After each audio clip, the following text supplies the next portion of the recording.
Hello students, इस video में मैं Abhay Kumar class 12 physics chapter 14 अर्धचालक इलेक्ट्रॉनिकी सेमीकंडक्टर इलेक्ट्रॉनिक्स का पार्ट 4 को डिस्कस करने जा रहा हूं, जिसमें दो इम्पॉर्टेंट पीएन जंक्शन डायोड्स, प्रकाश उत्सर्जक डायोड एलईडी तथा जेनर डायोड को डिस्कस किया जाएगा, जिन्हें 12 बोर्ड्स के एग्जामिनेशंस में, स्टेट बोर्ड्स के एग्जामिनेशंस में प्रायः पूछा जाता है। एलईडी तो सीबीएसई बोर्ड 12 बोर्ड एग्जामिनेशन के लिए काफ़ी इम्पोर्टेंट है, साथ ही सभी 12th स्टेट बोर्ड्स एग्जामिनेशंस के लिए भी। तो शुरू किया जाए प्रकाश उत्सर्जक डायोड से, जिसको शॉर्ट फॉर्म में, छोटे रूप में एलईडी भी कहा जाता है। सबसे पहले प्रकाश उत्सर्जक डायोड क्या है?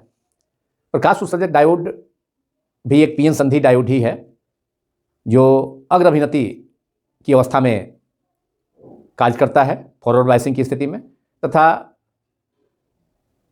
प्रकाश उत्सर्जक डायोड एलईडी अग्र अभिनति की अवस्था में विद्युत ऊर्जा को प्रकाश ऊर्जा के रूप में परिवर्तित करता है।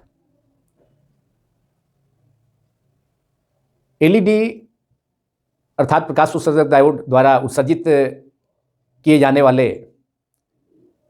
प्रकाश के रंग अलग अलग रंग के लेड्स हैं, जो अलग अलग रंग के प्रकाशों को उत्सर्जित करते हैं। उनमें से कॉमर्शियली अवेलेबल, मार्केट में अवेलेबल डायोड हैं, जो कि रेड, ब्लू, येलो, ऑरेंज इत्यादि कलर्स को इमिट करते हैं। अब प्रश्न उठता है कि एलईडी के लिए एलईडी द्वारा उत्सर्जित, प्रकाश उत्सर्जक डायोड द्वारा उत्सर्जित रंग, विभिन्न रंग, डिफरेंट कलर्स किस पर निर्भर करता है? तो किसी प्रकाश उत्सर्जक डायोड एलईडी द्वारा उत्सर्जित किया गया प्रकाश का रंग जिस अर्धचालक से एलईडी बनता है, एलईडी का निर्माण प्रायः यौगिक अर्धचालक के द्वारा, जैसे कि गैलियम आर्सेनाइड है, गैलियम आर्सेनाइड फास्फाइड है, इंडियम फास्फाइड है, इसके द्वारा, इन अर्धचालकों के द्वारा प्रकाश उत्सर्जक डायोड का निर्माण होता है। तो किसी प्रकाश उत्सर्जक डायोड द्वारा उत्सर्जित किए जाने वाला प्रकाश का रंग, यह निर्भर करता है कि उस अर्धचालक का संयोजी बैंड अर्थात संयोजी ऊर्जा पट्टी तथा चालन ऊर्जा पट्टी के बीच बैंड अंतराल, एनर्जी, जिसे वर्जित क्षेत्र या ऊर्जा अंतराल कहा जाता है, एनर्जी गैप कहा जाता है, जिसे कैपिटल ई सफिक्स में जी संकेत देकर सूचित किया जाता है। तो बैंड अंतराल, वह ऊर्जा वर्जित क्षेत्र कितना है, ऊर्जा अंतराल कितना है संयोजी बैंड तथा संयोजी पट्टी तथा चालन पट्टी के बीच में, उस पर डिपेंड करता है किसी एलईडी द्वारा उत्सर्जित किए जाने वाला प्रकाश का रंग। जैसे कि गैलियम आर्सेनाइड से निर्मित प्रकाश उत्सर्जक डायोड एलईडी इंफ्रारेड रेडिएशन को, अवरक्त विकिरण को उत्सर्जित करता है, जिसका कि ऊर्जा गैप, ऊर्जा अंतराल गैलियम आर्सेनाइड में संयोजी बैंड तथा चालन बैंड, संयोजी पट्टी तथा चालन ऊर्जा पट्टी के बीच का अंतराल जब 1.4 इलेक्ट्रॉन वोल्ट होता है, 1.4 इलेक्ट्रॉन वोल्ट, तो गैलियम आर्सेनाइड से बना वह एलईडी इंफ्रारेड रेडिएशन, अवरक्त विकिरण को उत्सर्जित करता है। तो इसे आप लोग नोट कर लें, गैलियम आर्सेनाइड GaAs, यह यौगिक अर्धचालक है जिसकी सहायता से प्रकाश उत्सर्जक डायोड का कंस्ट्रक्शन होता है। तो गैलियम आर्सेनाइड से निर्मित लेड एलईडी प्रकाश उत्सर्जक डायोड को छोटे रूप में एलईडी कहा जाता है। तो गैलियम आर्सेनाइड GaAs से निर्मित एलईडी, जिसके लिए ऊर्जा अंतराल कितना है, संयोजी पट्टी तथा चालन पट्टी के बीच में 1.4 इलेक्ट्रॉन वोल्ट, तो वह एलईडी उत्सर्जित करता है कौन सा? इंफ्रारेड विकिरण। इंफ्रारेड मतलब अवरक्त विकिरण उत्सर्जित करता है, अवरक्त विकिरण उत्सर्जित करता है। इसे भी पूछा जाता है कभी कभी बोर्ड परीक्षाओं में कि गैलियम आर्सेनाइड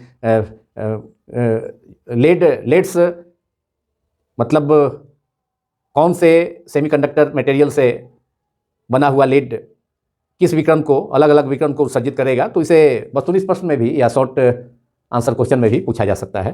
तो गैलियम आर्सेनाइड से निर्मित कि उसका ऊर्जा अंतराल कितनी होनी चाहिए लाल विकिरण उत्सर्जित करने वाला या इंफ्रारेड विकिरण उत्सर्जित करने वाला लेड के लिए, तो इसे भी कभी कभी पूछा जाता है बोर्ड की परीक्षाओं में, 12वीं बोर्ड की परीक्षाओं में। तो गैलियम आर्सेनाइड से निर्मित एलईडी जिसके लिए ऊर्जा अंतराल Eg 1.4 इलेक्ट्रॉन वोल्ट होता है, वह अवरक्त विकिरण इंफ्रारेड रेडिएशन उत्सर्जित करता है। जबकि gallium arsenide GaAs phosphide P GaAsP से निर्मित एलईडी जिसके लिए ऊर्जा अंतराल मतलब उस अर्धचालक के गैलियम आर्सेनाइड फॉस्फाइड के अर्धचालक के यौगिक अर्धचालक के संयोजी बैंड तथा चालन बैंड के बीच ऊर्जा अंतराल जब 1.9 इलेक्ट्रॉन वोल्ट होता है, तो गैलियम आर्सेनाइड फॉस्फाइड से निर्मित एलईडी लाल रंग का प्रकाश को उत्सर्जित करता है। तो गैलियम आर्सेनाइड फॉस्फाइड GaAsP से निर्मित एलईडी जिसके लिए ऊर्जा अंतराल Eg 1.9 इलेक्ट्रॉन वोल्ट होता है, वह लाल रंग का प्रकाश उत्सर्जित करता है।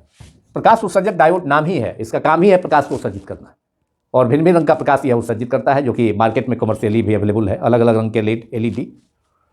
गैलियम आर्सेनाइड फॉस्फाइड से निर्मित लेड जिसके लिए ऊर्जा अंतराल Eg 1.9 इलेक्ट्रॉन वोल्ट होता है, तो वह लाल रंग का प्रकाश विकिरण को उत्सर्जित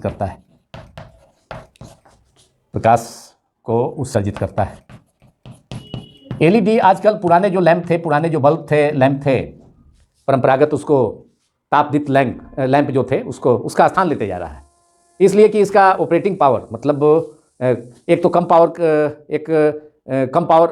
पावर कंज्यूम करता है, कम पावर में ही स्टार्ट हो जाता है। तो और दूसरा है कि इसका लाइफ भी ड्यूरेबल होता है, यह ड्यूरेबल होता है, इसका लाइफ भी अधिक होता है, एलईडी का लाइफ भी अधिक होता है। एंड ऑफ ऑन स्विच मतलब ऑन ऑफ जो व्यवस्था है इसका स्टार्ट करने का, उसे फिर बुझाने का, वह भी काफ़ी इजी है। तो इसलिए एलईडी आजकल जो पुराने तापदीप्त बल्ब थे, लैंप थे, उसका स्थान लेते जा रहा है। एनर्जी भी, पावर कंजम्पशन भी कम है, कम पावर या कम शक्ति पर ही ऑपरेट होता है, कम शक्ति में ही अधिक प्रकाश देता है। तो साथ ही बहुत ज़्यादा कॉस्टली भी नहीं है और ड्यूरेबल भी है, मतलब अधिक लंबे समय तक इसका उपयोग या बहुत अधिक समय तक भी यूज करने पर जल्दी ख़राब नहीं होता है। इन सब कारणों से एलईडी परंपरागत तापदीप्त लैंप का स्थान लेते जा रहे हैं। ये एडवांटेज है, मतलब या लाभ है या सुपीरियरिटी है, मतलब सुपीरियर है लेड तापदीप्त लैंप से, बल्बों से, उसका कारण यही। तो अब आगे प्रकाश उत्सर्जक डायोड का संकेत को देखा जाए, कैसा संकेत है इसका, किस संकेत से इसे सूचित किया जाता है प्रकाश उत्सर्जक डायोड का। इसके लिए पीएन संधि डायोड बना करके, पीएन संधि का संकेत यही होता है, पी टाइप को तीर के द्वारा और एन टाइप को एक लकीर के द्वारा, उदक रेखा के द्वारा, जो कि उस तीर के नोक पर, टिप को स्पर्श करते हुए गुजरता है। तो पीएन संधि डायोड का संकेत देकर अब इसमें दो पैरेलल लाइन जो कि रेडिएशन को बताता है, इमिट करने वाला जो रेडिएशन है, इमिट होने वाला पीएन संधि डायोड से, मतलब एलईडी से इमिट होने वाला रेडिएशन बाहर की ओर, ये रेडिएशन को दो पैरेलल तीर या रेडिएशन के द्वारा टेढ़ा मेढ़ा करके भी दो पैरेलल एरो को दर्शाया जा सकता है, जो कि लाइट इमिटिंग डायोड का संकेत है। यह हो गया एलईडी का संकेत, जिसे चित्र 1 में दर्शाया गया है। अब एलईडी का परिपथ को देखा जाए तो चूंकि एलईडी अग्र अभिनति में कार्य करता है, तो इसलिए इसे अग्र अभिनति में जोड़ना होगा, मतलब एलईडी को के पी साइड को बैटरी के धन ध्रुव से तथा एन सी रे को बैटरी के ऋण ध्रुव से जोड़ना होगा, और एक साथ साथ उसमें सर्किट में प्रतिरोध भी होगा, एक प्रतिरोध लगा दिया जाता है धारा का मान अधिक होने पर नियंत्रित करने के लिए। तो प्रतिरोध को चित्र 2 में दर्शाया जा रहा है। तो इसके लिए पीएन संधि, ये एलईडी को संकेत के रूप में, यहाँ एलईडी को संकेत के रूप में दर्शाया जा रहा है। एलईडी का ही संकेत यहाँ सर्किट में भी यूज किया जा रहा है। अब यहाँ से लाइट 2 एरो दे दिया जाए, जहाँ से लाइट का, चूँकि बाहर की ओर लाइट प्रकाश उत्सर्जक डायोड प्रकाश उत्सर्जित करता है, इसलिए 2 एरो बाहर की ओर, समानांतर एरो। या रेडिएशन के टेढ़े मेढ़े लाइन से भी, उसको कर्व वक्र रेखा से भी और उस पर तीर देकर के भी निरूपित किया जा सकता है, जो कि उत्सर्जित होने वाले फोटोन को प्रदर्शित करता है।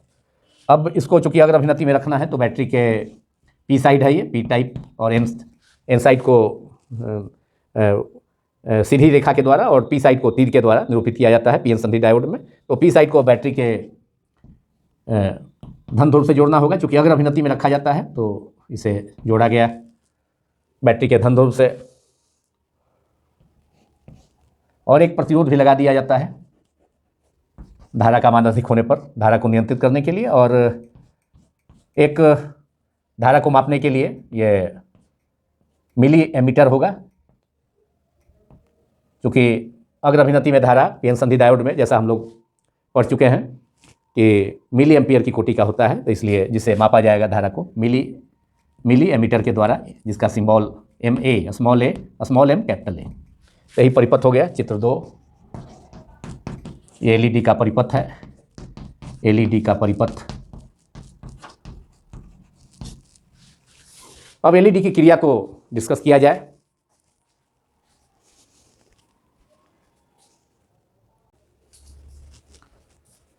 अब प्रकाश उत्सर्जक डायोड LED की क्रिया। जब किसी प्रकाश उत्सर्जक डायोड LED को अग्र अभिनति में जोड़ा जाता है, अर्थात धनात्मक वोल्टता प्रदान किया जाता है, तो पीएन संधि डायोड के मतलब पीएन संधि के पी टाइप के होल्स तथा जिसे छिद्र कहा जाता है हिंदी में, होल्स को, पी टाइप के छिद्र तथा एन टाइप के इलेक्ट्रॉन्स एक दूसरे की विपरीत दिशाओं में पीएन संधि की ओर बढ़ते हैं, तथा पीएन संधि पर जब छिद्र तथा इलेक्ट्रॉन पहुंचते हैं तो उनका पुनर्संयोजन होता है, रिकम्बिनेशन होता है, और यह ऐसी स्थिति होती है जिसमें इलेक्ट्रॉन चालन बैंड से संयोजी बैंड में, मतलब ऊंचे ऊर्जा स्तर से निम्न ऊर्जा स्तर में कूदता है, जंप करता है, चला जाता है। और इसके कारण हम जानते हैं कि जब इलेक्ट्रॉन ऊंचे ऊर्जा स्तर से निम्न ऊर्जा स्तर में कूदता है तो बोर मॉडल की मान्यता के अनुसार फोटोन या विकिरण का उत्सर्जन होता है। और फोटोन क्या है? फोटोन प्रकाश का बंडल है या वेव पैकेट है, जिसे वेव पैकेट या क्वांटा भी कहा जाता है। तो जब होल्स तथा पी टाइप के छिद्र तथा एन टाइप के इलेक्ट्रॉन्स पीएन संधि पर एक दूसरे से मिलते हैं तो उनका पुनर्संयोजन होता है, रिकम्बिनेशन होता है, तथा इलेक्ट्रॉन इस अवस्था में, इस स्थिति में इलेक्ट्रॉन ऊंचे ऊर्जा स्तर अर्थात चालन बैंड से निम्न ऊर्जा स्तर संयोजी बैंड में कूदता है, और इसके कारण फोटोन के रूप में प्रकाश ऊर्जा उत्सर्जित होती है। यही क्रिया है, यह क्रिया है प्रकाश उत्सर्जक डायोड की। अगर प्रकाश उत्सर्जक डायोड गैलियम आर्सेनाइड या इंडियम फास्फाइड का बना हो या गैलियम आर्सेनाइड फास्फाइड का, तो ऊर्जा पूर्णतः प्रकाश ऊर्जा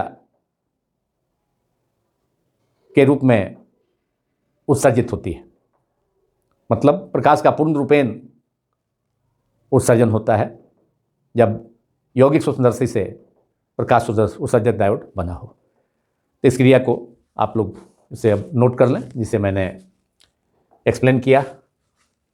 देखिए, जब LED प्रकाश उत्सर्जक डायोड को अग्र अभिनति में जोड़ा जाता है या अग्र अभिनति में रखा जाता है, अग्र अभिनति प्रदान किया जाता है, धनात्मक वोल्टेज, अग्र अभिनति का मतलब है फॉरवर्ड बायसिंग, धनात्मक वोल्टेज अग्र अभिनति प्रदान किया जाता है, तो पीएन संधि के मतलब पीएन संधि डायोड के, क्योंकि लाइट इमिटिंग डायोड भी, प्रकाश उत्सर्जक डायोड भी पीएन संधि डायोड ही है जो कि प्रकाश उत्सर्जित करता है। तो पीएन संधि डायोड के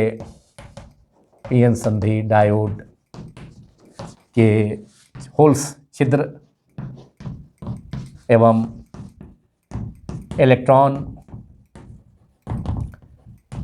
पीएन संधि की ओर बढ़ते हैं, पीएन संधि की ओर बढ़ते हैं, जहां पीएन संधि पर दोनों का मतलब होल्स तथा इलेक्ट्रॉन्स का पुनर्संयोजन रिकम्बिनेशन होता है, तथा पीएन संधि पर छिद्रों, होल्स, छिद्रों एवं इलेक्ट्रॉन्स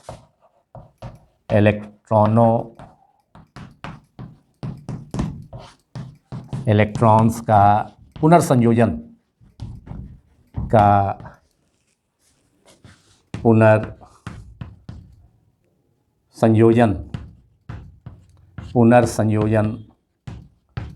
रिकम्बिनेशन जिसको अंग्रेजी में कहा जाता है, यहाँ दोनों पीएन संधि पर होल्स तथा छिद्र तथा इलेक्ट्रॉन आपस में मिलते हैं तो पुनर्संयोजन रिकम्बिनेशन होता है।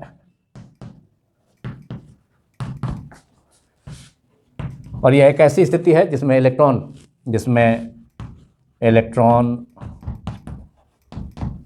ऊंचे ऊर्जा स्तर अर्थात चालन बैंड से संयोजी बैंड में चला जाता है, कूदता है, जिसमें इलेक्ट्रॉन ऊंचे ऊर्जा स्तर चालन बैंड से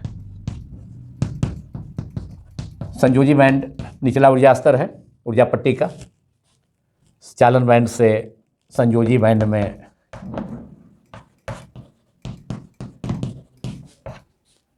कूदता है,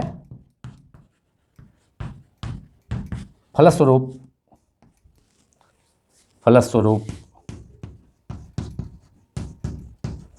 फोटोन के रूप में ऊर्जा उत्सर्जित होती है। और फोटोन क्या है? प्रकाश का बंडल है। फलस्वरूप फोटोन के रूप में प्रकाश ऊर्जा उत्सर्जित होती है। फोटोन के रूप में प्रकाश ऊर्जा उत्सर्जित होती है।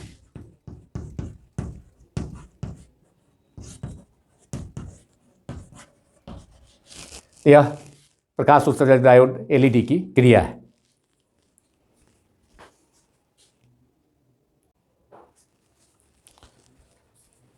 अब प्रकाश उत्सर्जक डायोड एलईडी का धारा वोल्टेज अभिलाक्षणिक वक्र या आईवी ग्राफ। प्रकाश उत्सर्जक डायोड एलईडी का जो कि हमेशा अग्र वोल्टेज फॉरवर्ड बायसिंग या अग्र अभिनति धनात्मक वोल्टेज की स्थिति में ही कार्य करता है। इसका ग्राफ भी पीएन संधि जंक्शन डायोड जैसा ही है, लेकिन केवल अग्र अभिनति में, क्योंकि रिवर्स बायस में पश्च अभिनति या उत्क्रम अभिनति में मतलब ऋणात्मक वोल्टेज पर एलईडी वर्क नहीं करता है। तो एलईडी का धारा वोल्टता अभिलाक्षणिक वक्र के लिए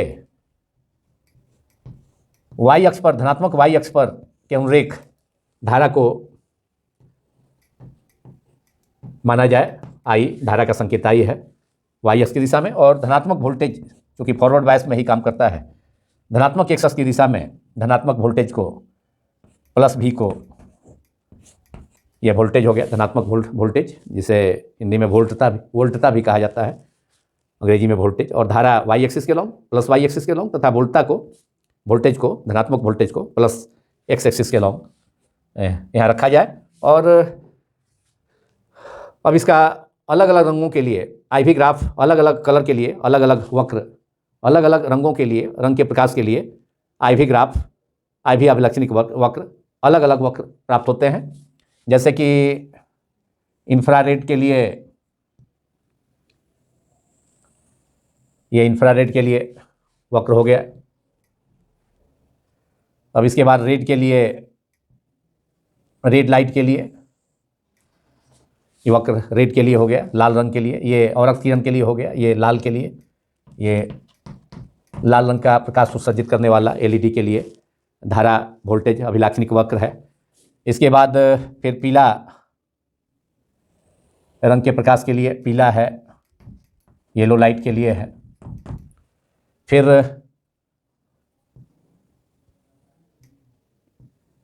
इसके अलावा ग्रीन के लिए ये वक्र हरा के लिए हो गया।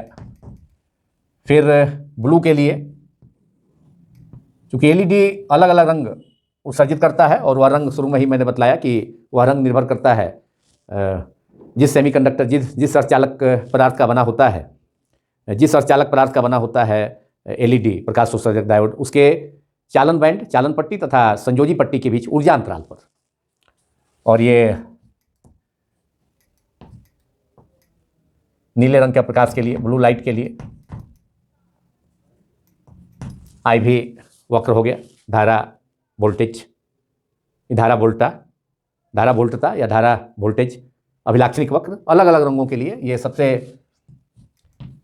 सबसे बाईं ओर ये अवरक्त विकिरण उत्सर्जित करने वाला एलईडी के लिए धारा वोल्टता ग्राफ या अभिलाक्षणिक वक्र है। उसके बाद लाल, उसके बाद पीला, हरा, नीला। तो इस ढंग से अनेक रंगों को उत्सर्जित करने वाला, जो कि सभी ये विजुअल एक अवरक्त को छोड़ करके लाल से लेकर नीला रंग तक का जो प्रकाश है उत्सर्जित करने वाला लाइट इमिटिंग डायोड सभी विजुअल रीजन में है, दृश्य प्रकाश के स्पेक्ट्रम में है। केवल अवरक्त विकिरण उत्सर्जित करने वाला जो एलईडी है वह केवल विजुअल लाइट के रेंज से, दृश्य प्रकाश के स्पेक्ट्रम से बाहर है। यह हुआ चित्र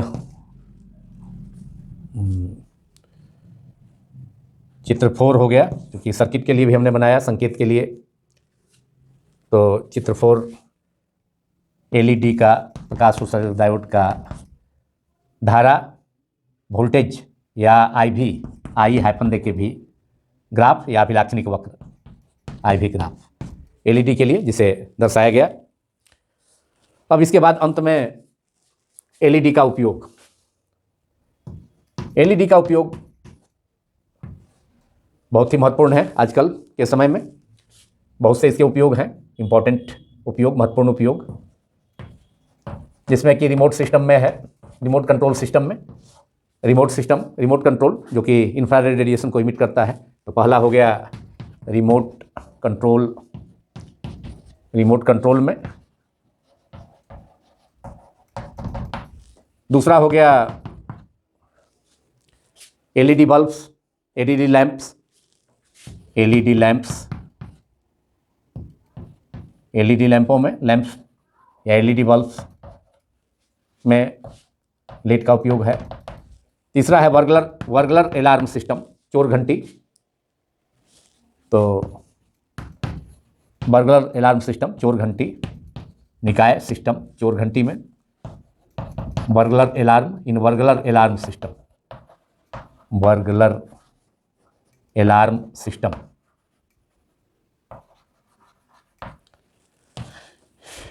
इसके अलावा डेकोरेटिंग लाइट में सजावट किया जाता है घरों को, तो उसमें जो लाइट का इस्तेमाल होता है वह एलईडी है, एलईडी का उपयोग होता है। एलईडी बल्ब्स होते हैं छोटे छोटे। तो डेकोरेशन में, मतलब डेकोरेशन में, सजावट में, कैलकुलेटर्स में, डिजिटल वॉचेज में, घड़ियों में, कैलकुलेटर्स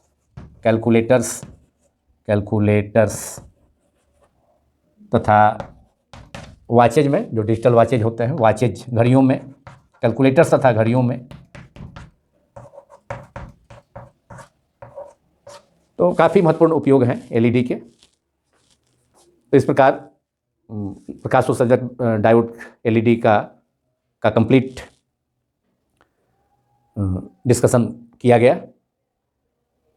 इसका कंस्ट्रक्शन से लेकर के कौन कौन से रंग को इमिट करेगा, उसके लिए रंग, लाइट इमिटिंग डायोड, प्रकाश उत्सर्जक डायोड से इमिट होने वाला रंग किस पर निर्भर करता है, जो कि ऊर्जा अंतराल, चालन पट्टी तथा संयोजी पट्टी के बीच, उसको भी बतलाया गया। इसके संकेत को, परिपथ को, क्रिया को तथा क्रिया एलईडी का IV ग्राफ, जो कि अभी बोर्ड पर उपलब्ध भी है। और अंत में एलईडी के उपयोग, और यह भी बताया गया कि एलईडी जो परंपरागत तापदीप्त लैंप्स थे, उनका जगह क्यों, उनसे कैसे सुपीरियर है, उनका जगह क्यों लेते जा रहे हैं, उसको भी बतलाया गया कि कम वोल्टेज पर ही ऑपरेट होते हैं, कम पावर कंज्यूम करते हैं, कम पावर पर ही वर्क करते हैं, कम विद्युतीय शक्ति पर ही ये वर्क करते हैं, सस्ते होते हैं, चीप होते हैं। ऑन ऑफ सिस्टम इनका, स्विच का ऑन ऑफ सिस्टम भी एलईडी का बहुत ही इजी है। तो इन सब कारणों से एलईडी पुराने या परंपरागत तापदीप्त लैंपों से बेहतर हैं, उनसे सुपीरियर हैं तथा उनकी जगह लेते जा रहे हैं।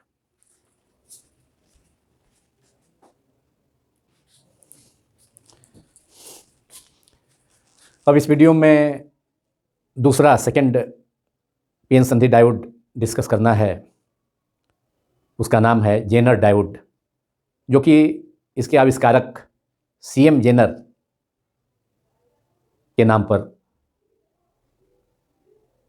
इसका नामकरण हुआ। जेनर डायोड, वैज्ञानिक सीएम जेनर डायोड के आविष्कारक थे। तो नंबर 2 डायोड इस वीडियो का, जेनर डायोड। और जेनर डायोड हमेशा भंजन क्षेत्र में, ब्रेकडाउन रीजन में भंजन वोल्टेज पर या जेनर वोल्टेज पर कार्य करता है।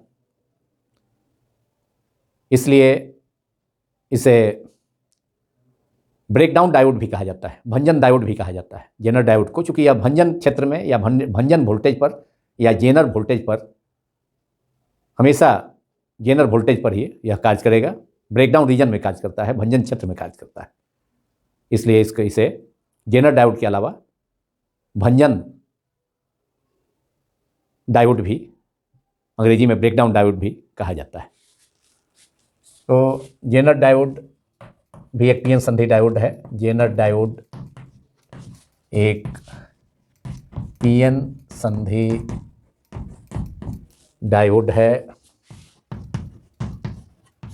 जो उत्क्रम अभिनति में, मतलब नेगेटिव वोल्टेज पर यह काम करता है। रिवर्स बायस के केस में जो उत्क्रम अभिनति में, अभिनति का अर्थ वोल्टेज अप्लाई करना, उत्क्रम का मतलब नेगेटिव, ऋणात्मक वोल्टेज पर, जो उत्क्रम अभिनति में भंजन, ब्रेकडाउन रीजन, भंजन क्षेत्र में का मतलब हुआ भंजन वोल्टेज पर, भंजन क्षेत्र में भंजन वोल्टेज या जेनर वोल्टेज पर एक खास ऋणात्मक वोल्टेज है, भंजन वोल्टेज, जिसमें कि जिस वोल्टेज पर अचानक उल्टी दिशा में धारा, व्युत्क्रम धारा प्रवाहित होने लगती है जेनर डायोड से होकर, में भंजन वोल्टेज या जेनर वोल्टेज पर आधारित है या कार्य करता है।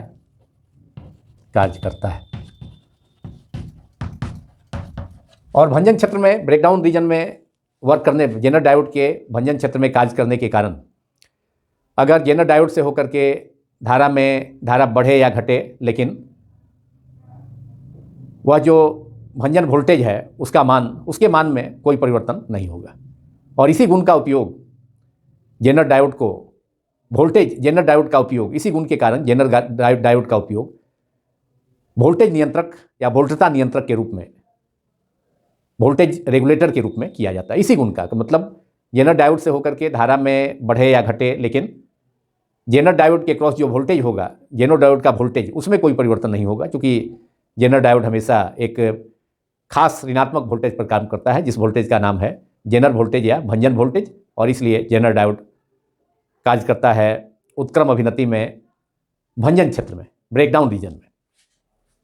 और इसी गुण का उपयोग, जेनर डायोड के इसी गुण का उपयोग इसे वोल्टेज रेगुलेटर के रूप में सर्किट में, वोल्टेज रेगुलेटर सर्किट या स्टेबलाइजर सर्किट में जेनर डायोड का उपयोग किया जाता है। तो जेनर डायोड का उपयोग वोल्टेज नियंत्रक के रूप में, इसे भी बोर्ड परीक्षाओं में, 12वीं बोर्ड की परीक्षाओं में पूछा जाता है कि कैसे जेनर डायोड का उपयोग वोल्टेज नियंत्रक के रूप में किया जाता है। अब जेनर डायोड के बारे में तो इंट्रोडक्शन हो गया। इसके अलावा जेनर डायोड का पहले संकेत देख लिया जाए इसके बाद।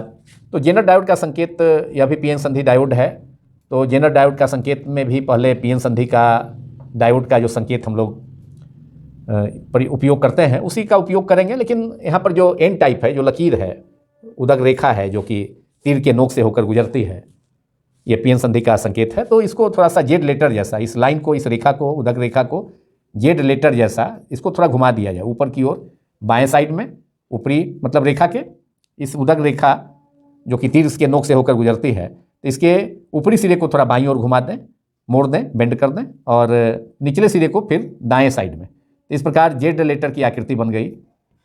एन टाइप जो है जिसका संकेत एक उदग रेखा है तीर से के नोक से गुजरते हुए, तो इसको थोड़ा सा जेड रेखा जैसा, मतलब इस रेखा के ऊपरी सिरे को थोड़ा बाईं ओर मोड़ दें, बेंड कर दें, और फिर निचले सिरे को दाईं ओर। तो इस प्रकार जेड आकृति बन गया।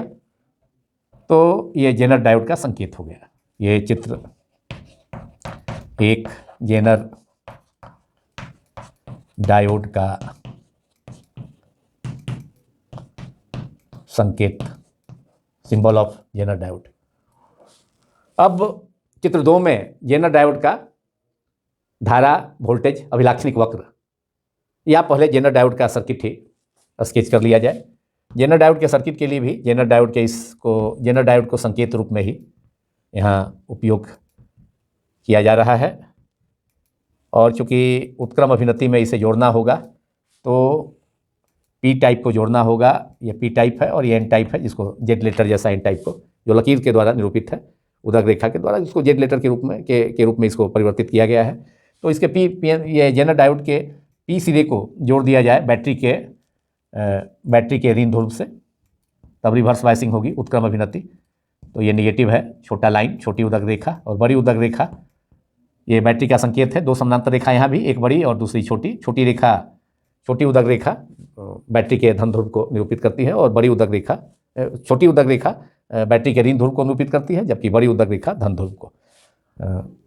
एक्सेल है, एक्सेल और यूज कर लें।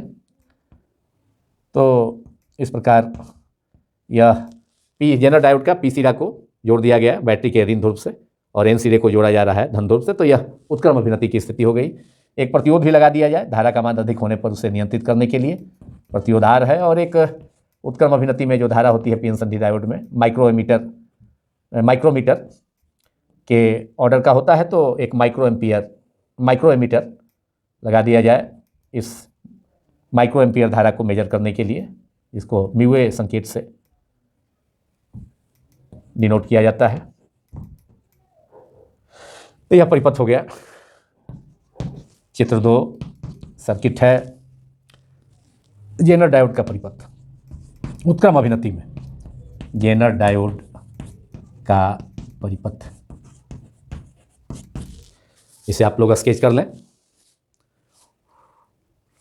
अब यहाँ पर जगह थोड़ा है बाएं साइड में बोर्ड पर, तो मैं चाहता हूँ कि जेनर डायोड का धारा वोल्टेज अभिलाक्षणिक वक्र IV ग्राफ को भी प्लॉट कर दूं, दर्शा सकूं यहाँ इस जगह में। तो उसके लिए यहाँ पर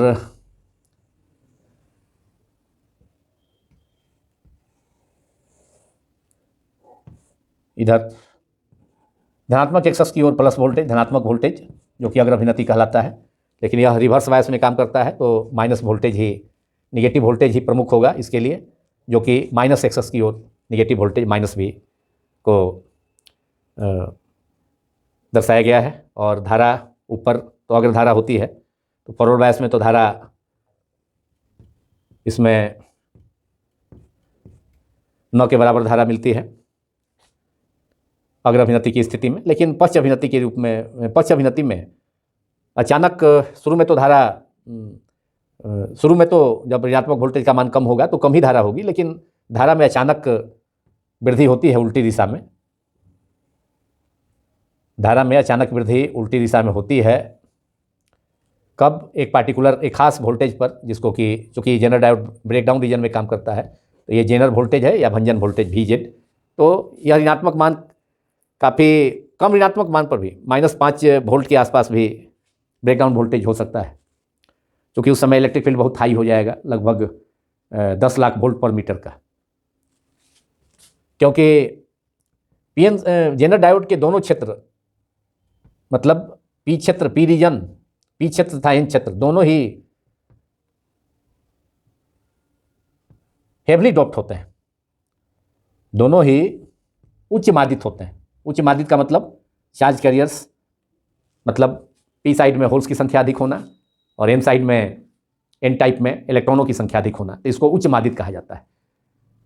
तो जेनर डायोड उच्च मादित, जेनर डायोड के दोनों क्षेत्र उच्च मादित होते हैं। तो जेनर डायोड उच्च मादित एक diode, heavily doped semiconductor diode है। जेनर डायोड एक उच्च मादित पीएन संधि डायोड है, इसे नोट भी कर लें। जेनर डायोड एक उच्च मादित हेवली डॉप्ड, मतलब पी क्षेत्र में होल्स की संख्या अधिक और एन क्षेत्र में इलेक्ट्रॉनों की संख्या अधिक। इसके कारण जो अवक्षय परत होता है बीच में, संधि पीएन संधि के पास अवक्षय परत, डिप्लेशन लेयर का निर्माण होता है, तो उसकी मोटाई काफ़ी कम होगी। और मोटाई कम होने से क्या होगा, विद्युत क्षेत्र जो होगा, इलेक्ट्रिक फील्ड वहाँ काफ़ी उच्च होगा, 10⁶ वोल्ट प्रति मीटर का। और उतना विद्युत क्षेत्र सफिशियंट है, पर्याप्त है कि संयोजी बैंड से, पीएन संधि पर संयोजी बैंड से संयोजी इलेक्ट्रॉन को खींच लिया जाए पुल करने में। उतना विद्युत क्षेत्र काफ़ी पर्याप्त है, 10⁶ वोल्ट प्रति मीटर का। और जो संयोजी इलेक्ट्रॉन जो खींच जाते हैं संयोजी बैंड से, तो वह अवक्षय परत को पार कर, डिप्लेशन लेयर को पार कर एन रीजन में पहुंचने में सफल होते हैं। और काफ़ी अधिक संख्या में इस प्रकार संयोजी इलेक्ट्रॉन उत्पन्न हो जाते हैं, जिसके कारण ब्रेकडाउन वोल्टेज पर, जेनर वोल्टेज पर अचानक उल्टी धारा, मैंने पीएन संधि से होकर के काफ़ी धारा में अचानक वृद्धि हो जाती है, उल्टी धारा बहने लगती है, जो कि रिवर्स करंट यहाँ जेनर वोल्टेज पर दिखाया गया है। ये जेनर धारा इसे कहा जाता है, उत्क्रम धारा है। Zener current, Zener voltage Vz पर, यहाँ Vz एक खास ऋणात्मक मान है। जब ऋणात्मक वोल्टेज का मान शुरू में, तो ऋणात्मक वोल्टेज जब कम है तो धारा भी काफ़ी कम है, देखा जा सकता है। ये एकदम वोल्टेज जो अक्ष है ऋणात्मक एक अक्ष, उसके लगभग उसको छू करके यह वक्र जा रहा है, थोड़ा ही नीचे है।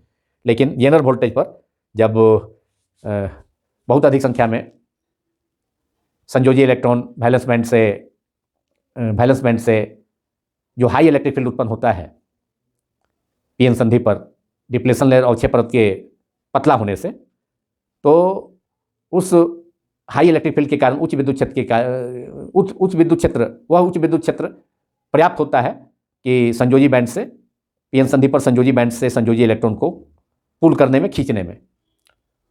और वे संयोजी इलेक्ट्रॉन अवक्षय परत को पार कर एन रीजन में आ जाते हैं, तो बड़ी संख्या में, बहुत अधिक संख्या में इलेक्ट्रॉन उत्पन्न हो जाते हैं उस इलेक्ट्रिक फील्ड के द्वारा, पीएन संधि पर उच्च विद्युत क्षेत्र के द्वारा। और जेनर वोल्टेज पर, ब्रेकडाउन रीजन में या ब्रेकडाउन वोल्टेज पर, भंजन वोल्टेज पर अचानक धारा पीएन संधि डायोड से होकर के, मतलब जेनर डायोड से होकर धारा अचानक, धारा में अचानक वृद्धि होती है, उल्टी धारा, विपरीत दिशा में, उत्क्रम धारा का, जिसे जेनर धारा कहा जाता है, जिसे आइविक वक्र में दर्शाया गया है। और जब वोल्टेज फॉरवर्ड वोल्टेज होता है तो उस समय धारा बहुत ही कम प्रवाहित होती है जेनर डायोड से होकर के, जिसे यहाँ दर्शाया गया है। बहुत छोटा सा वक्र है ये चित्र 3, जेनर डायोड का VI ग्राफ। इधर भी धारा है ऋणात्मक y अक्ष की ओर, जो कि जेनर धारा है, उत्क्रम धारा है।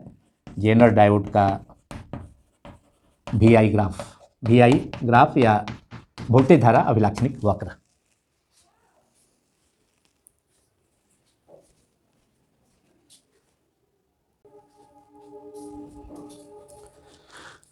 अब अंत में जेनर डायोड वोल्टेज नियंत्रक के रूप में कैसे कार्य करता है।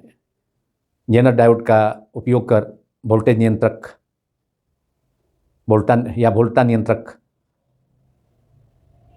का सर्किट और उसकी क्रिया को हम लोग डिस्कस करेंगे। तो पहले जेनर डायोड का उपयोग कर वोल्टेज रेगुलेटर का, वोल्टेज नियंत्रक का एक सर्किट बनाया जाए।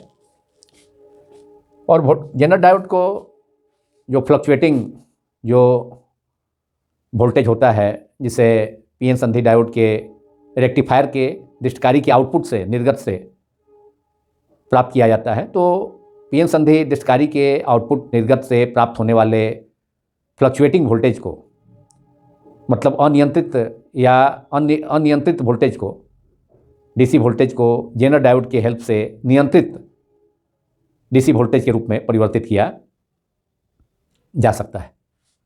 और इसे ही जेनर डायोड का वोल्टेज नियंत्रक परिपथ कहा जाता है। और जेनर डायोड इस प्रकार जेनर डायोड वोल्टेज नियंत्रक के रूप में कार्य करता है, क्योंकि जेनर डायोड से होकर के उस सर्किट में जो वोल्टेज नियंत्रक सर्किट में जेनर डायोड लगा होता है, तो जेनर डायोड से होकर धारा बढ़े या घटे जेनर डायोड के द्वारा निर्गत वोल्टेज पर, जेनर डायोड तो हमेशा ब्रेकडाउन वोल्टेज पर काम करता है, एक खास वोल्टेज है तो उस वोल्टेज के मान में कोई परिवर्तन नहीं होता है। और इस प्रकार जेनर डायोड वोल्टेज नियंत्रक के रूप में कार्य करता है। तो पहले इसका सर्किट को स्केच किया जाए। तो इसके लिए एक श्रेणी क्रम प्रतिरोध सीरीज रजिस्टर RS को कनेक्ट किया जाता है, संयोजित किया जाता है जेनर डायोड से। और यहाँ जेनर डायोड है जो कि इसका संकेत अंग्रेजी के लेटर जैसा N टाइप को और P टाइप को तीर के द्वारा, जैसा कि PN संधि डायोड को किया जाता है, तो ये जेनर डायोड को संकेत रूप में यहाँ दिखाया गया। और अनियंत्रित वोल्टेज को जो कि PN संधि डायोड के दृष्टिकारी से प्राप्त हो सकता है, उसको इनपुट में, मतलब इस परिपथ के इनपुट में रखा जाएगा, अप्लाई किया जाएगा, आरोपित किया जाएगा। ये अनियंत्रित वोल्टेज है, डीसी वोल्टेज। इन दोनों बिंदुओं के बीच जो कि इनपुट का, तो अनियंत्रित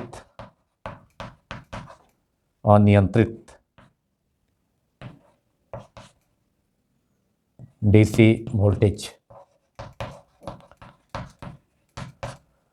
अब यहाँ श्रेणी क्रम प्रतिरोध RS है जो कि जेनर डायोड से कनेक्टेड है। अब जेनर डायोड के समानांतर क्रम में एक लोड प्रतिरोध लगा दिया जाए, जिसके सिरों पर के बीच नियंत्रित वोल्टेज प्राप्त किया जाता है। यह लोड प्रतिरोध हो गया जो कि जेनर डायोड के समानांतर क्रम में यहाँ संयोजित है। ये जेनर डायोड है। अब इस परिपथ में कुल बहने वाली जो मुख्य धारा I है, तो वह धारा यहाँ दो भाग में बढ़ जाएगी। जेनर डायोड से होकर IZ धारा और लोड प्रतिरोध से होकर के दूसरी धारा IL जो कि लोड प्रतिरोध से होकर के प्रवाहित होगी। और यहाँ लोड प्रतिरोध के सिरों पर हम नियंत्रित वोल्टेज प्राप्त कर सकेंगे, जो आउटपुट वोल्टेज होगा VO, आउटपुट वोल्टेज जो कि नियंत्रित वोल्टेज होगा, नियंत्रित डीसी वोल्टेज, नियंत्रित वोल्टेज लोड प्रतिरोध RL के सिरों के बीच हम प्राप्त कर सकते हैं। तो यही परिपथ है जेनर डायोड का उपयोग कर वोल्टेज नियंत्रक परिपथ का। चित्र 4, वोल्टेज जेनर डायोड का उपयोग कर वोल्टेज नियंत्रक परिपथ, जेनर डायोड का वोल्टेज नियंत्रक परिपथ, वोल्टेज नियंत्रक परिपथ, voltage regulator circuit using PN junction diode. अब इसकी क्रिया को समझा जाए, डिस्कस किया जाए। जब जेनर डायोड के सिरों पर आरोपित अनियंत्रित डीसी वोल्टेज का मान बढ़ता है, तो जेनर डायोड से होकर के जेनर करंट, जो जेनर धारा IZ है, उसका मान भी बढ़ता है। तथा जो सीरीज रजिस्टर है, श्रेणी क्रम प्रतिरोध RS जो कि जेनर डायोड से कनेक्टेड है इस परिपथ में, इसके सिरों पर विभवांतर भी बढ़ जाता है क्योंकि धारा का मान बढ़ने से। लेकिन चूंकि जेनर डायोड ब्रेकडाउन रीजन में, भंजन क्षेत्र में कार्य करता है, एक खास वोल्टेज पर, एक खास ऋणात्मक वोल्टेज पर, जिसे भंजन वोल्टेज कहा जाता है, तो भले ही जेनर डायोड से होकर IZ धारा का मान बढ़ा हो, लेकिन जेनर डायोड के, चूंकि भंजन क्षेत्र में जेनर डायोड है, तो जेनर डायोड के क्रॉस जो वोल्टेज होगा, जो कि लोड रजिस्टर के जेनर डायोड के समानांतर क्रम में जुड़ा है लोड प्रतिरोध, तो इसके क्रॉस जो वोल्टेज होगा वह नियंत्रित होगा, उसमें कोई परिवर्तन नहीं होगा, भले ही यहाँ जेनर धारा बढ़ रही है। लेकिन जेनर डायोड चूँकि जेनर एक खास वोल्टेज, जेनर वोल्टेज या ब्रेकडाउन वोल्टेज पर वर्क करता है, एक पार्टिकुलर वोल्टेज है, तो उस वोल्टेज में कोई परिवर्तन नहीं होगा। जेनर डायोड के क्रॉस जिस वोल्टेज पर जेनर डायोड काम करता है वह नियत रहेगा, लेकिन भले ही जेनर धारा का मान बढ़ रहा है, तो इसलिए लोड प्रतिरोध RL के सिरों के बीच नियंत्रित वोल्टेज ही प्राप्त होगा, एक कांस्टेंट वोल्टेज प्राप्त होगा। इसी प्रकार जब अनियंत्रित वोल्टेज जो कि अनियंत्रित डीसी वोल्टेज जो कि इनपुट में, जो कि निवेशी में, जेनर डायोड के निवेशी में अप्लाई किया जाए, तो उस वोल्टेज का मान अगर घट रहा हो, फ्लक्चुएटिंग वोल्टेज है, अनियंत्रित है तो घट रहा है वोल्टेज, अगर वोल्टेज का मान वैल्यू घटेगा, जो निवेशी अनियंत्रित वोल्टेज, ये निवेशी है जो कि इनपुट सर्किट में, निवेशी सर्किट में जो वोल्टेज अप्लाई किया जाता है किसी डिवाइस को, तो उसको निवेशी कहा जाता है। जो उस डिवाइस के, उस युक्ति के क्रॉस जो वोल्टेज प्राप्त होता है उसे आउटपुट, उसे निर्गत अंग्रेजी में आउटपुट कहा जाता है, आउटपुट वोल्टेज। तो यहाँ पर जब अन्य निवेशी अनियंत्रित वोल्टेज का मान घटता है तो जेनर डायोड से बहने वाली, प्रवाहित होने वाली धारा IZ, क्योंकि मुख्य धारा, परिपथ में बहने वाली मुख्य धारा I दो भाग में बढ़ जाएगी, एक IZ जेनर डायोड से होकर और दूसरा इसके समानांतर क्रम में लोड प्रतिरोध है तो उससे होकर के IL, तो कुल धारा I = IL + IZ। तो जब निवेशी अनियंत्रित वोल्टेज का मान घटेगा तो जेनर धारा का भी मान घटेगा, IZ का मान भी, और उसके कारण RS से भी, सीरीज प्रतिरोध, श्रेणी क्रम प्रतिरोध से भी होकर धारा का मान घटने से इसके क्रॉस जो वोल्टेज होगा उसका मान भी घटेगा। लेकिन जेनर डायोड फिर एक बार चूंकि भंजन क्षेत्र में है, भंजन वोल्टेज पर है या जेनर वोल्टेज पर कार्य करता है, खास वोल्टेज का मान, तो वह वोल्टेज स्थिर रहेगा, उस वोल्टेज में कोई परिवर्तन नहीं होगा, भले ही जेनर धारा बढ़ जाए या घट जाए। प्रारंभ में भी मैंने जेनर डायोड के इस टॉपिक में बताया था।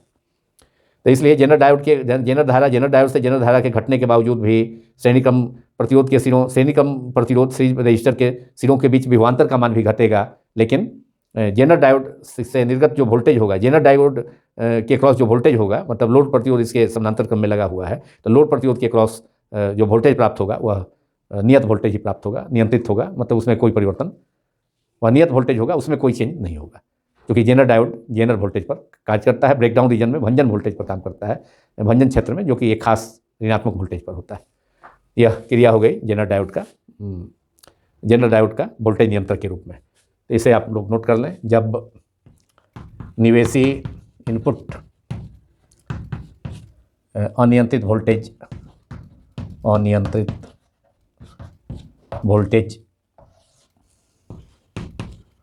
या वोल्टता का मान बढ़ता है तो जेनर डायोड से प्रवाहित होने वाली धारा, जेनर धारा IZ का मान भी बढ़ता है, और सीरीज प्रतिरोध, मतलब श्रेणी क्रम प्रतिरोध RS जिसका संकेत है, उसके सिरों पर विभवांतर का मान भी बढ़ जाता है धारा बढ़ने से। तो जेनर धारा IL का मान बढ़ता है, परंतु जेनर डायोड के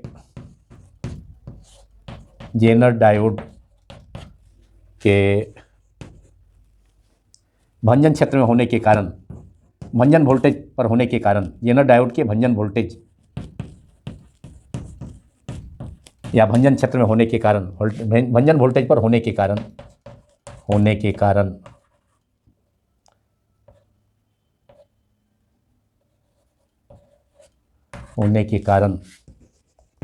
जो निर्गत वोल्टेज होगा वह नियंत्रित होगा। लोड प्रतिरोध RL के सिरों के बीच निर्गत वोल्टेज में कोई परिवर्तन नहीं होगा, वह नियत होगा।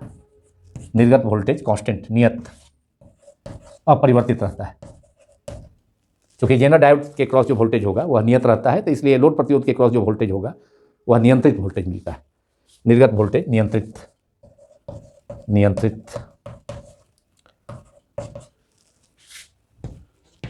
या नियत होता है।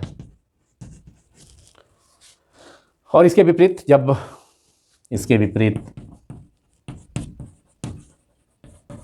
जब निवेशी अनियंत्रित वोल्टेज का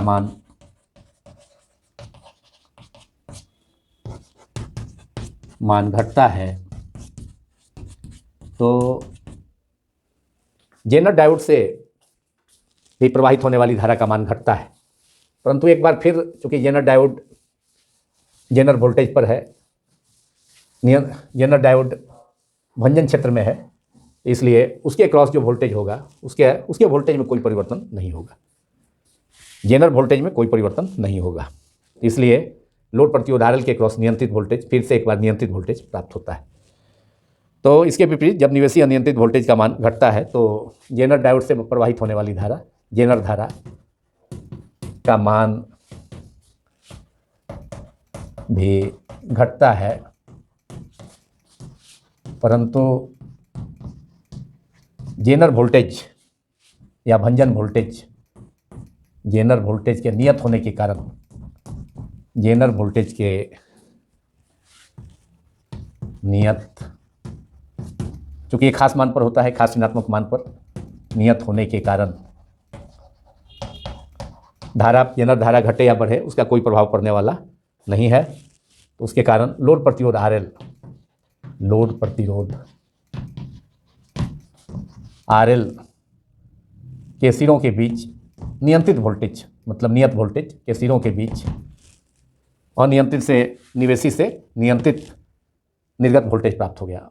निवेशी अनियंत्रित वोल्टेज अब नियंत्रित जेनर डायोड के द्वारा नियंत्रित कर दिया गया, जेनर नियंत्रित वोल्टेज के रूप में उसे नियंत्रित कर दिया गया, जो कि फ्लक्चुएटिंग था, परिवर्तनशील था। प्रारंभ में जब वह इनपुट में था उसे निवेशी मतलब निवेशी वोल्टेज के रूप में था तब। तो लोड प्रतिरोध RL के सिरों के बीच नियंत्रित वोल्टेज प्राप्त होता है। इस प्रकार जेनर डायोड वोल्टेज नियंत्रक के रूप में कार्य करता है। यह जेनर डायोड का वोल्टेज नियंत्रक के रूप में क्रिया, जिसके सर्किट डायग्राम को यहाँ चित्र 4 में दर्शाया गया है। तो इस प्रकार जेनर डायोड वोल्टेज नियंत्रक के रूप में कार्य करता है। अंतिम सेंटेंस। इस वीडियो को समाप्त करने के पहले मैं अंग्रेजी मीडियम, इंग्लिश मीडियम के स्टूडेंट्स के लिए यह इन्फॉर्मेशन एक बार फिर से देना चाहता हूं कि chapter 14 class 12 chapter 14 semiconductor electronics का के इस चैप्टर के सभी वीडियोज जो CBSE सिलेबस में अभी वर्तमान में CBSE सिलेबस में प्रोवाइड किया गया है, उसको सभी का वीडियो पहले ही प्रीवियस ईयर में ही बनाया जा चुका है। तो उसे आप लोग इंग्लिश मीडियम के स्टूडेंट मेरे YouTube channel physics quantum classes by Abhay Kumar में इस चैप्टर के वीडियोज़ को, सभी वीडियोज़ को, इस टॉपिक के वीडियोज़ को भी, जेनर डायोड, प्रकाश उत्सर्जक diode, Zener diode, light emitting diode, solar cell, photo diode, सभी डायोड के बारे में सभी वीडियोज पहले से ही बनाए जा चुके हैं। इसके अलावा मैंने जेनर डायोड, प्रकाश उत्सर्जक डायोड, सोलर सेल, सौर सेल तथा प्रकाश डायोड, फोटो डायोड का वन शॉट वीडियो, मतलब चारों पीएन जंक्शन डायोड को एक साथ मिलाकर उससे संबंधित जितने भी शॉर्ट टाइप क्वेश्चंस हो सकते हैं, पूछे जाते हैं 12th बोर्ड की एग्जामिनेशंस में, या कुछ शॉर्ट को मिलाकर के लॉन्ग क्वेश्चन भी उससे पूछे जाते हैं, दो जैसे पीएन संधि डायोड और ये प्रकाश उत्सर्जक डायोड एवं जेनर डायोड को मिलाकर बिहार 12th बोर्ड की परीक्षा में 2017 में भी इन दोनों को मिलाकर लॉन्ग क्वेश्चन पूछा गया। तो वन शॉर्ट वीडियो भी मैंने बनाया है, उसमें जितने भी शॉर्ट क्वेश्चन इसके हो सकते हैं, शॉर्ट क्वेश्चन तो उसका जिक्र यहाँ भी हुआ, अभी भी डिस्कस किया गया दोनों पीएन संधि डायोड को, तो उसमें भी शॉर्ट क्वेश्चन उससे भी बन सकते हैं। लेकिन वन शॉर्ट वीडियो भी मैंने बनाया है, उसमें दोनों माध्यम में बनाया है, इंग्लिश मीडियम तथा अंग्रेजी माध्यम तथा हिंदी मीडियम दोनों में। उसे भी आप लोग सर्च कर सकते हैं, उसे भी मैंने प्लेलिस्ट में, उसका अलग प्लेलिस्ट भी है। और हिंदी माध्यम के वीडियोज में इस चैप्टर का उस वीडियो को भी, वन शॉट वीडियो, जिसमें चारों पीएन संधि डायोड, प्रकाश उत्सर्जक डायोड, जेनर डायोड, प्रकाश डायोड, फोटो डायोड तथा सोलर सेल, चारों के बारे में है। तो उसमें शॉर्ट क्वेश्चन भी उसको देख सकते हैं, परीक्षा का समय निकट होने के कारण। तो उसे प्लेलिस्ट को सर्च करके उसे वॉच किया जा सकता है। तो इसी के साथ अब यह वीडियो समाप्त होता है। Thank you very much.